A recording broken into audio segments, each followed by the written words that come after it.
Today, we are here to, How to derive Pythagorean identities. and here's how to do it. To derive Pythagorean identities, we must know how to use the Pythagorean theorem, which is c squared equals a squared plus b squared. And here, our right triangle and our theta, hypotenuse, opposite, and adjacent, in which Pythagorean identities is used.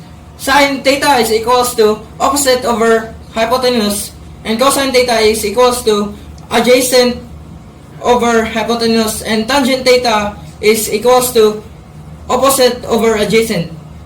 And cosecant theta is equals to hypotenuse over adjacent. Cosecant is equals to hypotenuse over adjacent, and cotangent is equals to adjacent over opposite. Okay, so we're going to prove this identity. Sine squared plus cos squared is equals to 1.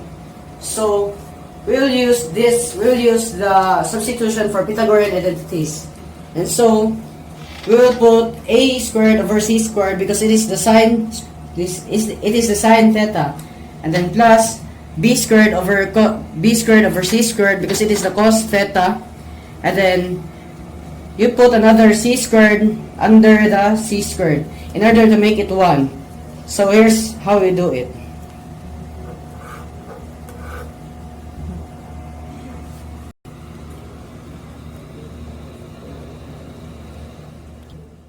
We're going to use these identities, which is Pythagorean theory. Tangent squared theta plus 1 equals secant squared theta. So here it is. First, a squared plus b squared equals c squared.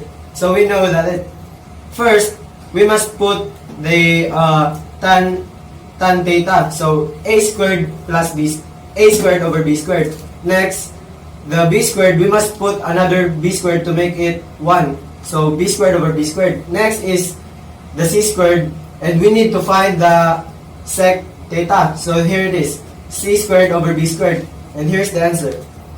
Tan squared theta plus 1 is equals to secant squared theta.